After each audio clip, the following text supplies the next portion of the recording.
You will hear a science student inquiring about English courses at a university language centre. You now have 30 seconds to read questions 1 to 7.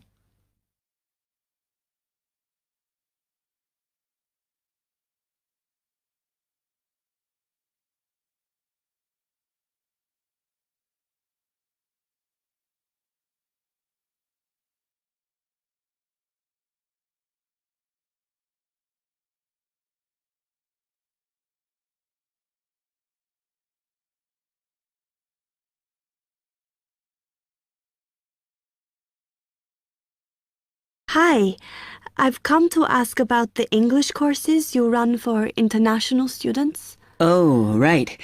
I assume you're a student at the university. Yes, I've just started. Okay. Well, we've got a range of courses. It depends what you think you need and how much. Oh. We can't run everything at the same time, though. So, for example, in this first term, we are just doing a writing course. I see. That sounds quite useful. What else is there? Some of the courses only run for single terms, and we tend to focus on what students have difficulty with. That means we don't usually do speaking courses, but next term you can do listening. Oh. That'll help you with lectures and things. Our provision is all based on what the majority of our international students need. So is everything term-based? There's nothing that you run all year? Well, let's have a look. Yes, there is a class for vocabulary and grammar every term. That's for everybody, but it's split into 3 or 4 levels. And what about in the holidays? We don't do anything during the winter or spring break. Oh. But over the summer, there's just general classes because that's what most students want. A bit of everything. Okay, quite a variety then. I'll have a think about what I really need because I haven't got much time. Do you have about 20 students in each class, the same as our science seminars? We try to keep it at about 12 and certainly not more than 15. It's important for language classes. They're very different from your normal courses. Right. And how much are the classes? The rate varies depending on how many hours you attend, but you shouldn't have to pay. Usually, the department will fund you and even sort out which classes you need. Brilliant. It would be quite useful for me to have a certificate to take back to my country. Do you put us in for exams? Yes, but we don't like them to clash with your main course exams in June, so we run them in May. Oh. That leaves you time for revision. Do I have to sign up for something now? I'm not quite sure what I want. Classes haven't quite started yet, so you've got time to decide what you do. All we insist is that you sign up before week 5. That gives you about 3 weeks to decide. Okay. You now have 15 seconds to read questions 8 to 10.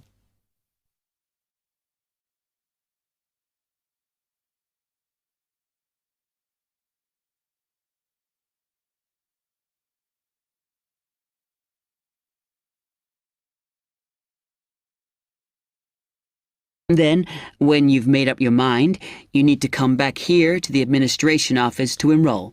What do I need to bring with me when I enroll? My identity card, I guess. Yes, or your passport. Uh-huh. Then you'll be given a registration form, which you'll have to show to the teacher when you have your first class. Okay. And should I ask my tutor about which classes I should do then? Yes. Then you get a note from him and give that to the desk when you register. Can I use the computers here as well? Yes, you'll be given a password when you go to your first class, so remember to bring a disk with you to save your work on, as you won't be allowed to save it on the hard drive. Okay. Will I need anything else? Dictionary? We've got loads of those here that you can borrow, but you'll need a notebook as we don't provide paper or files. Okay. Thanks.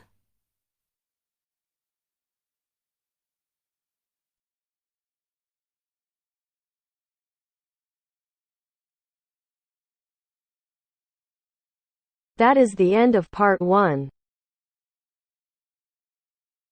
You now have half a minute to check your answers.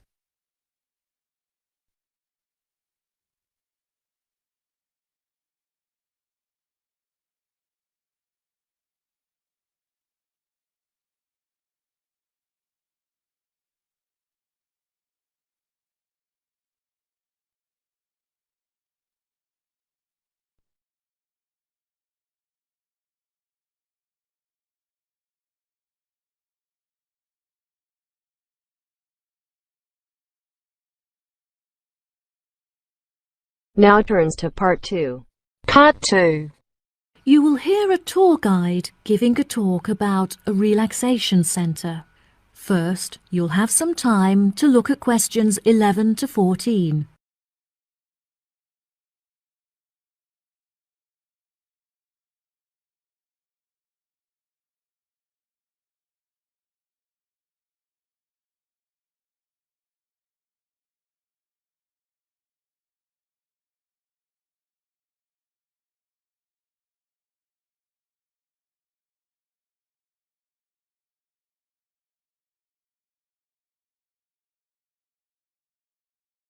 Now listen carefully and answer questions 11 to 14. Hello everyone, my name is Sally. Welcome to our globally renowned spa and relaxation centre here at Island View Estates. Before you all wander off and begin exploring the facilities, I'd like to go over a few things. Now, this year is a very special milestone for our beloved centre, as it is our 25th anniversary. I understand that this means you have all paid an increased price for your tickets, but I can promise that all of the events we have scheduled for your enjoyment will make the costs well worth it.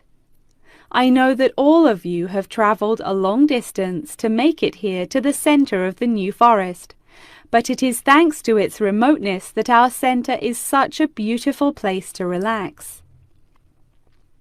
I'm sure you are all keen to find out what activities we have arranged for you, so I will give you a quick overview.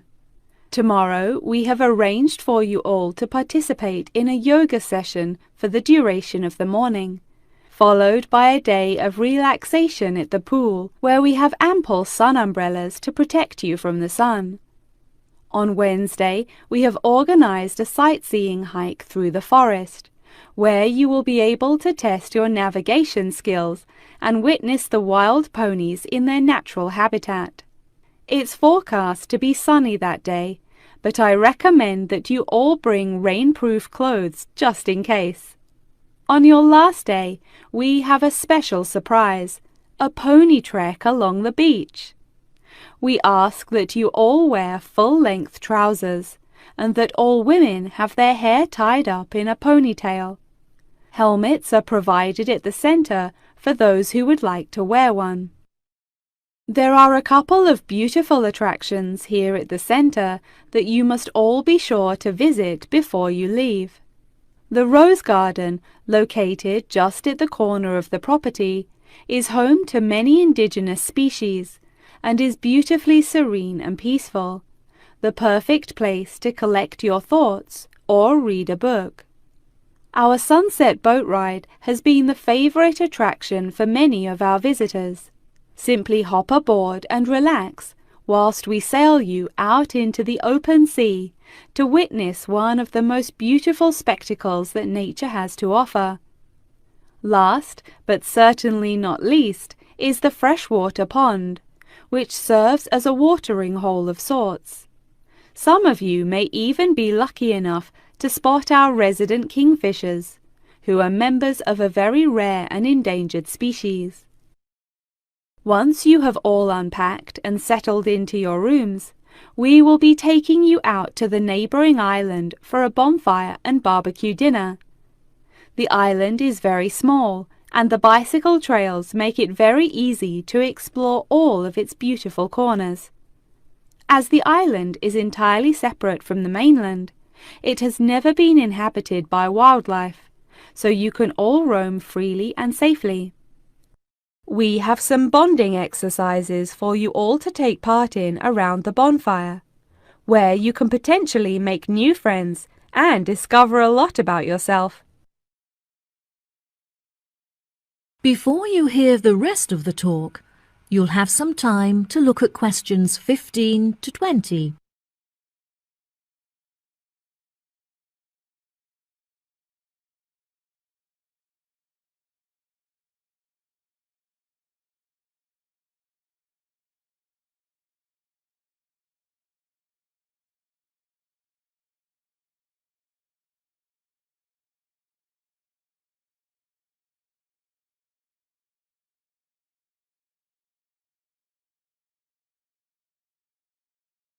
Now listen and answer questions 15 to 20.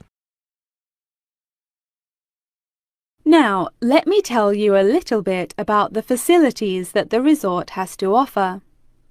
For those of you keen on indulging in a little bit of retail therapy, just wander along to our tourist centre, where we have a wide selection of presents on sale at reasonable prices.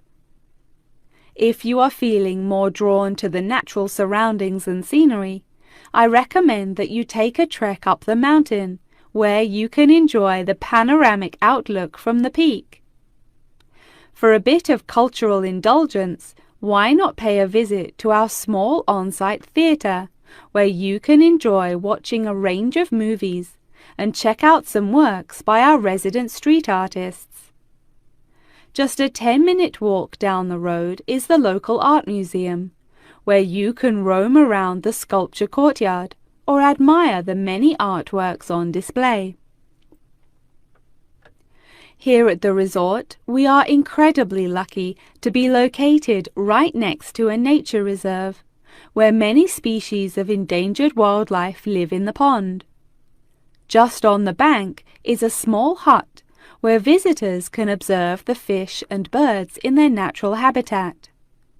Now, if any of you are interested in history, you have the very interesting opportunity to visit the ancient building at the south side of the grounds. The building is now a museum. However, it originally served as a jail for those charged with crimes of treason against the royal family. Well, that just about rounds it up. Now, if anyone has any questions? The end of part 2. You now have half a minute to check your answers.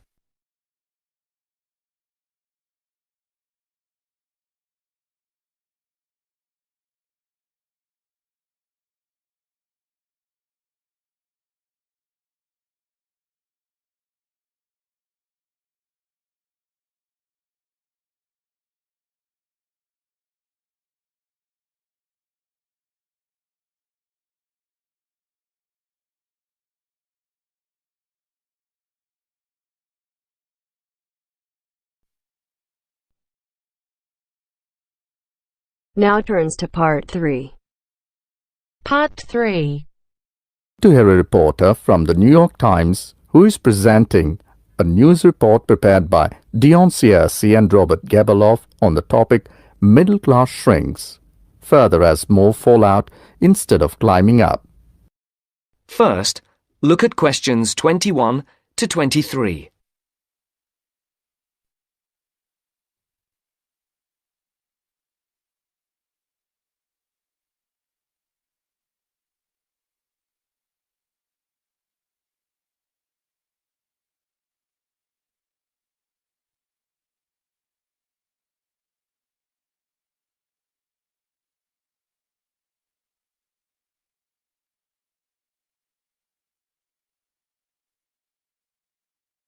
As you listen, answer the questions. The middle class that President Obama identified in his State of the Union speech last week as the foundation of the American economy has been shrinking for almost half a century. In the late 1960s, more than half of the households in the United States were squarely in the middle, earning, in today's dollars, $35,000 to $100,000 a year. Few people noticed or cared as the size of that group began to fall, because the shift was primarily caused by more Americans climbing the economic ladder into upper income brackets. But since 2000, the middle class's share of households has continued to narrow, the main reason being that more people have fallen to the bottom. At the same time, fewer of those in this group fit the traditional image of a married couple with children at home, a gap increasingly filled by the elderly. This social upheaval helps explain why the president focused on reviving the middle class, offering a raft of proposals squarely aimed at concerns like paying for college education, taking parental leave, affording childcare, and buying a home.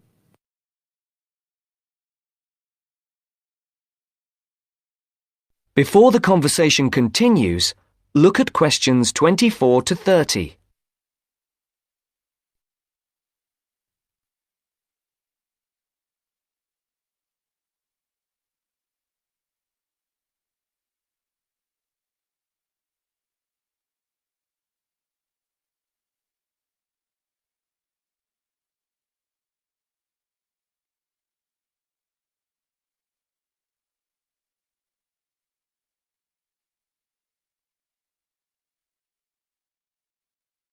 Now listen to the second part of the discussion.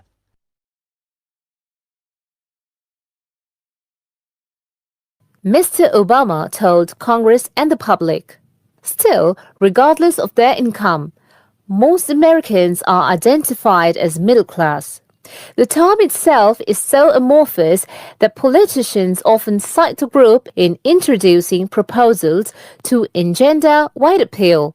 The definition here starts at $35,000, which is about 50% higher than the official poverty level for a family of four and ends at the six-figure mark. Although many Americans in households making more than $100,000 consider themselves middle class, particularly those living in expensive regions like the Northeast and Pacific Coast, they have substantially more money than most people. However, the lines are drawn. It is clear that millions are struggling to hang on to accoutrements that most experts consider essential to a middle-class life. I would consider middle class to be people who can live comfortably on what they earn, can pay their bills, can set aside something to save for retirement and for kids in college, and can have vacations and entertainment, said Christine L. Owens, Executive Director of the National Employment Law Project.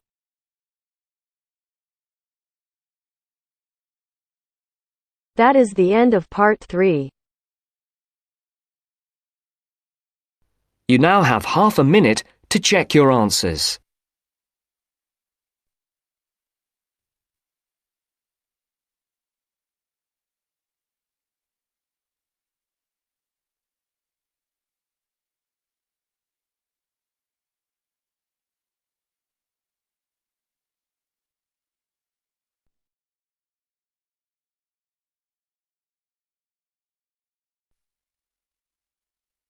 Now turns to part 4.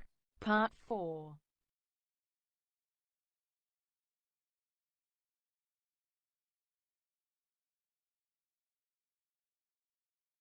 You will hear a talk about a research project on the tiger shark. First, you have some time to look at questions 31 to 40 on pages 7 and 8.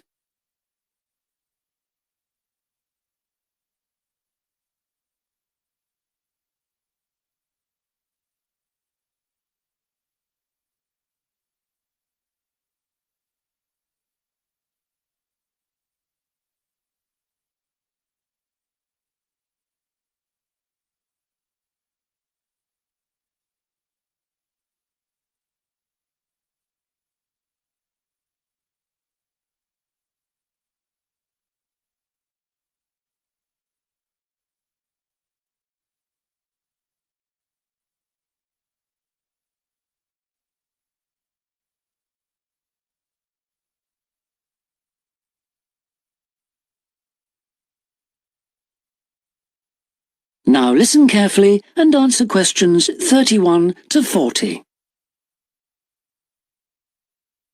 Good morning, everyone. Today I'm going to talk about the research project I've been involved in on the tiger shark.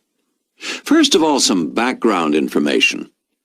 The tiger shark, also known as the leopard shark, is often thought to have got its name from its aggressive nature.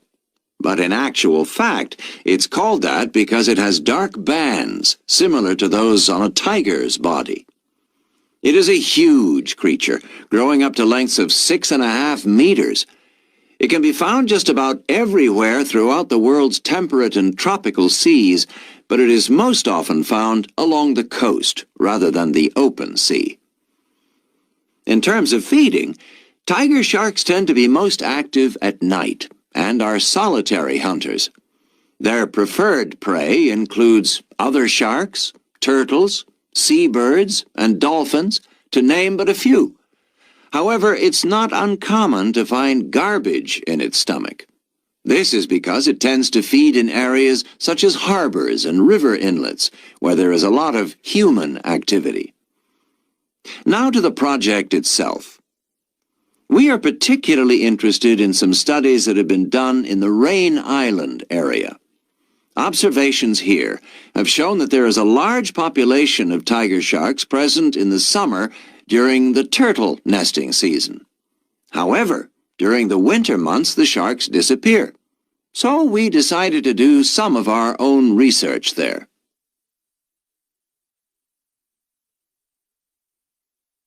The first step was to tag a number of sharks so that we could follow their movements.